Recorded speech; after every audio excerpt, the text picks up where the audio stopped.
G'day and welcome to Inside Rugby. My name is Mark. I'm a Kiwi rugby fan living here in beautiful Cancun in Mexico, and in this video I'm going to be recapping the game that took place today between South Africa and Romania in Pool B of the 2023 Rugby World Cup.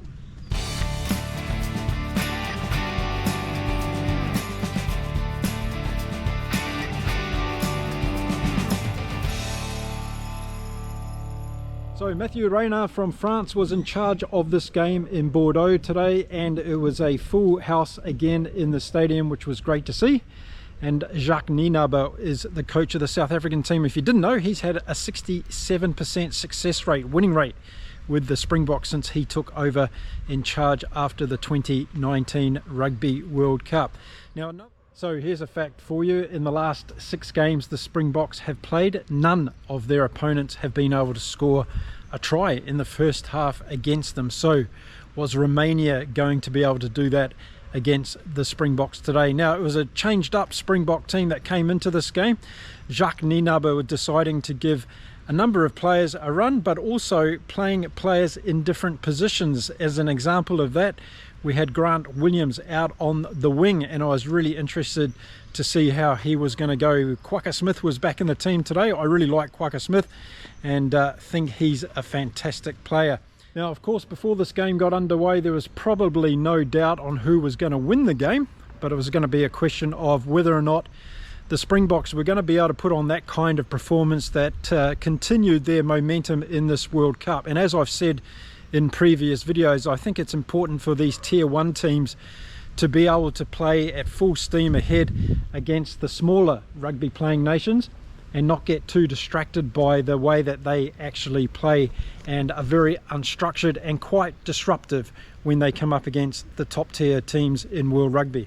But it didn't take long for the Springboks to get onto it, and I was very impressed in the first few minutes by Cobus Reinach for South Africa, the Springbok halfback who came in today to play in this game, and he was very busy, very impressive in getting the Springboks forwards going forward, although they didn't need much invitation to do that. Right from the get-go, the Springboks forwards were looking hungry, clearing the ball quickly, and they certainly dominated them themselves in the set pieces to start off this game. Now, if I told you before the match started that Reinach was going to score 3 tries within the first 30 minutes of this game, you probably would have laughed at me, but that's exactly what happened, and it was a very impressive display. But it wasn't really just Reinach, of course, because to get into that position where your halfback's scoring those types of tries, then your forwards need to be dominating and going forward, and that's exactly what was happening with South Africa. So there were some big performances going in there from the Springboks. The front row in particular was dominating in the scrums and giving Romania a very hard time. So there was a couple of really good tries in the beginning of the game, Mapimpi getting one of those. And while Reinach's tries were very good, there was also some good other tries as well, and a great one by Mapimpi, who was actually put into the try by Damien Willemse, and Willemse did a really good pass to put Mapimpi away. And I just love Mapimpi as a winger. I think he's a fantastic asset for the Springboks team, and haven't they got a plethora of fast men out wide, the Springboks, and they showed again today how menacing they can be. It was just really difficult for Romania to get into this game because the Springboks were dominating across the field, particularly in the set pieces. Their scrum was awesome, and their line-out ball was secure as well off the top. Jean Klein having a really good time in the line-outs. So yeah, Romania, when they did get the ball, they had a couple of breaks. I wouldn't have said they looked very offensive and attacking to get to the Springbok line, but Semenescu in the early parts of that first half was probably the best Romanian player on the field. I thought he was playing really well, and in fact he had a good game throughout the whole match. He looks quite dangerous when he gets a little bit of opportunity in open spaces, and he did beat the Springboks defence on a couple of occasions in this game. And by the 25th minute mark in this game, the Springboks had already gained 385 metres in running metres compared to Romania's 85, so their dominance was also about going forward and gaining spaces outside wide against Romania. I thought the Springboks backs looked very coordinated in the way that they spread the ball.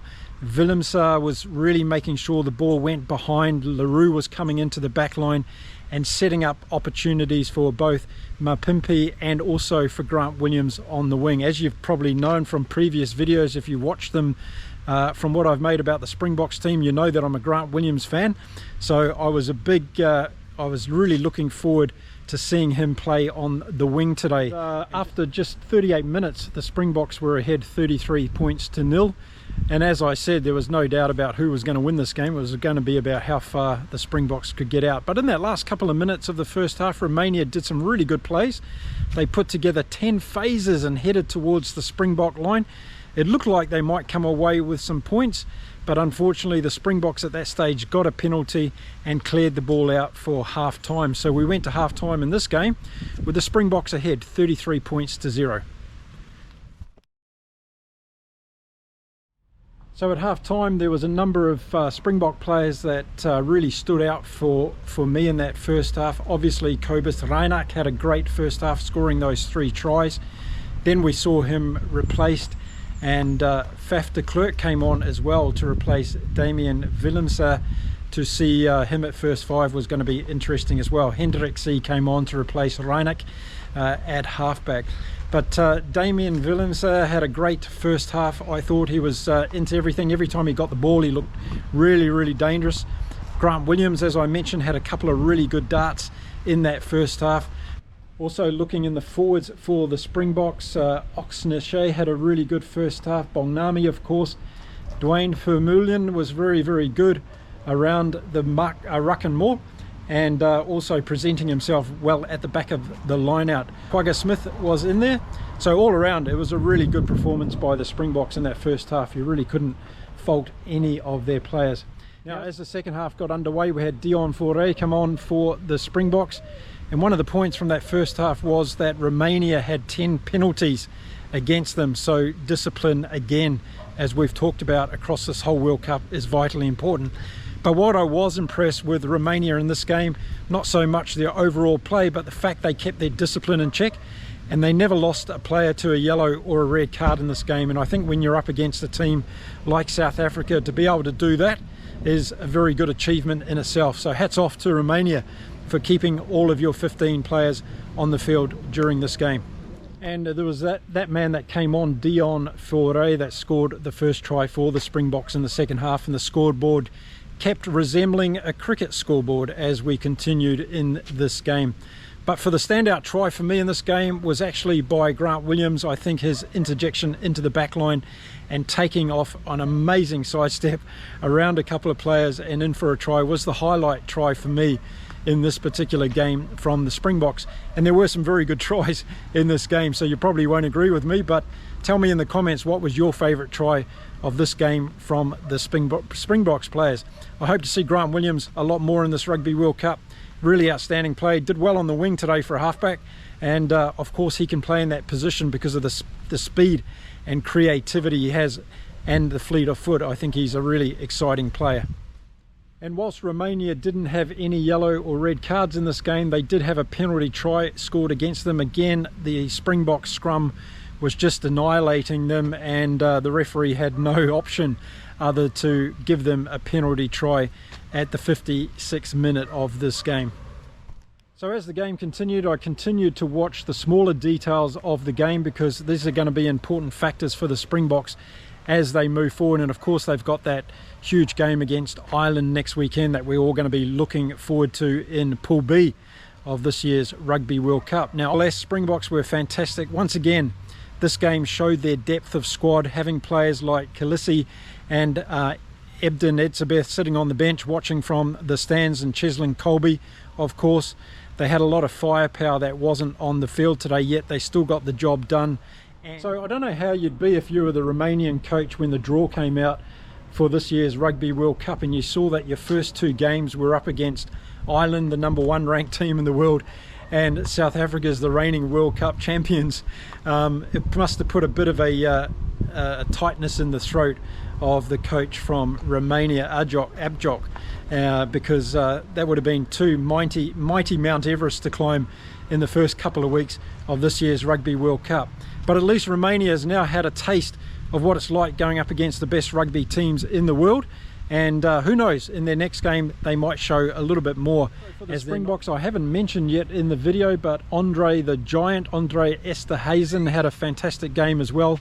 He's massive in that inside centre role, and he did a couple of really good runs up, taking the ball up and turning it over for the Springboks.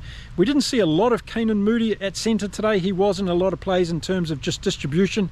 He made one really solid break down the centre, and perhaps he fluffed up a little bit of a try opportunity by not getting the ball to Faf de Klerk, who was inside him at the time. But good to see Jacque Nienaber trying out Canan Moodie again in the centres. I like this option, and it'll be interesting to see whether this is something that Jacque Nienaber goes with going forward in this year's Rugby World Cup, or whether he's just giving Canan Moodie some more opportunities to play in that position. So all across the field today, the Springboks were way too good for Romania, but what I liked about them is they kept their mind in the game. When you're playing teams like this, you could probably fall off the intensity a little bit, get a little bit scrappy. But I think other than the conditions that the Springboks were confronted with today, with the rain coming down in Bordeaux, the main thing was they were able to maintain their focus and momentum in this game. So ending up with a bigger score in the second half than they did the first half just shows that they weren't fully pleased with what they had achieved by half time. From the remaining point of view, Seminescu at fullback was the star for me. He was into everything and a really good player, hungry, looking for the ball from fullback, putting in some good kicks as well as pretty good attacking options at different times in the game, in the very few opportunities that Romania got in this game. All I can say is I hope that World Rugby keep investing in Romanian rugby and giving them the opportunities to create more growth and development in the game, but also that Romania gets to play against more bigger sides than what they're playing at the moment on a more frequent basis. Of course, remember, Romania were not at the Rugby World Cup in 2019, so they're coming back into the fray this year, and all this experience will be good for them, we hope, going forward. Let me know your thoughts on this game, and of those players that stuck out from both sides, both with Romania and from the Springboks. Was there anybody there that I might have missed in my summary? Let me know. So the Springboks continue their class act in this year's Rugby World Cup as far as I'm concerned. Them and Ireland are the two teams that continue to impress me. I said that in one of my most recent videos, and now we've got that clash that we've all been waiting for next weekend. Ireland versus the Springboks in Pool B of the 2023 Rugby World Cup. Now I'm going to be doing a full preview of that game as the week goes on and we get the two teams announced, and I'll give you a breakdown analysis on how I think that game's going to go and what weaknesses and strengths that both teams are going to bring to that particular game. It's going to be a massive game at the Stade de France in Paris, and all tickets are going to be sold out, that's for sure, for this one. Okay, that's it for this video. Thank you very much for watching my videos. If you think I deserve it, hit that subscription button, give the video a thumbs up, and drop a comment about what you thought of this game and how these two teams are now positioned going into that massive clash next weekend at the Stade de France in Paris. It's going to be an exceptional game, that's for sure. I'll be back again really soon with another video from the Rugby World Cup 2023 in France. Until then, stay well, stay safe, and keep enjoying your rugby. Bye for now.